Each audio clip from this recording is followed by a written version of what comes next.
So this is one of Hanwha's JDEC tray handling systems. This is a side mount JDEC tray tower. It is STF-100S is the name. It holds up to 20 trays and shuffles them in and out on a extended tray arm. There are 4 items that I want to talk to you about with this unit here. The first being this buffer conveyor here. It's a single segment buffer conveyor. So this unit is mounted on the down feed or downstream side of your pick-and-place machine, eliminating the need for port handling equipment on the outfeed side of your machine.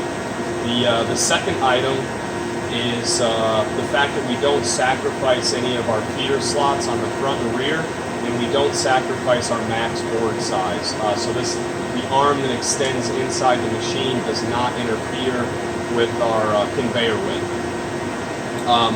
Item number 3 is we return all items back to the tray or component. So if we pick a component and it fails vision, it's going to dump it or return it back to that tray component.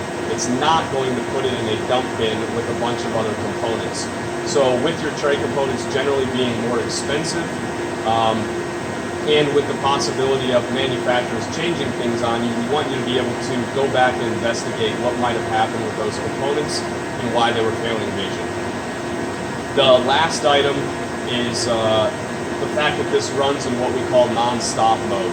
So when you're replenishing an empty component or an empty tray, as we're replenishing that tray, it's put in a hold area at the top. We open this door to replace it. We'll look at that in more detail. But while that's taking place, the other 19 trays in the unit have the ability to be shuffled out into the machine and picked from, or we can continue to pick from our front and rear feeder slots. Let's go ahead to the back side of this unit and take a look at it in a little more in depth. One of the first things you'll notice with this unit is the ease of access on the back side. So if I want to remove my tray carrier, I need to move my lock mechanism out of the way. We can slide our entire tray carrier out of the unit. This whole thing weighs about 15 pounds. Once I have it in an area where I can work on it, I can go ahead and pull out these trays individually. So if I had a tall component in tray location 3, I could remove tray 2 and handle that tall component.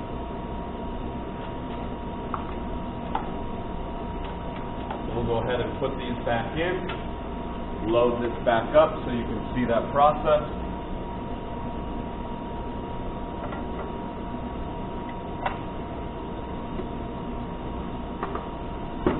Slide your carrier back into place, re-engage your lock. Now let's go ahead and send the tray into the machine. So looking in the back of the unit, you'll notice that the arm extends all the way inside the machine up against our nozzle carrier, and this is our bottom side teach camera or fixed camera, stage camera, whatever you want to call it. So we're going to pick from here and inspect here. Generally these are our larger or more complex components. If not, then we're picking and inspecting on the fly just like we would from our front or rear feeder bank. But that's why we have the proximity set up the way we do. Well, let's go ahead and take a look at an empty carrier in here.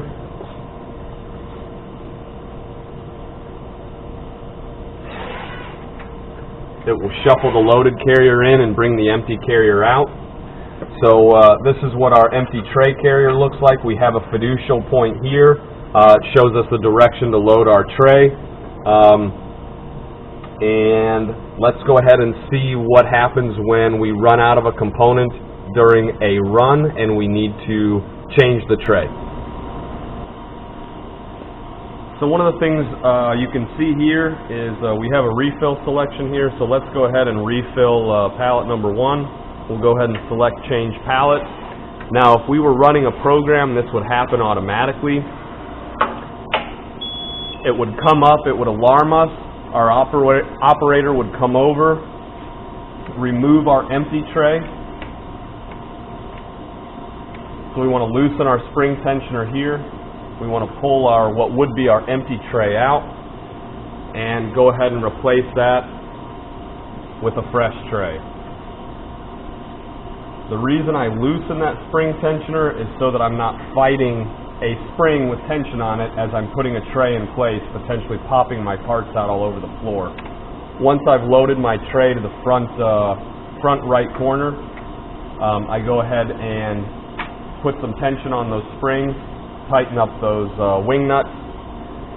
We close the door and select change. Now, while all this is taking place, if there is another tray component in program, it will go ahead and pull that tray out and start placing those components, or it will place the other components on the board while the tray component is absent.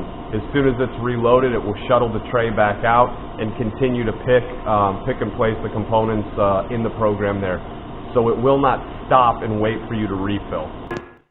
Here you can see the parts being picked, failing vision, and being dumped back in the tray and not going to a dump bin. Thank you.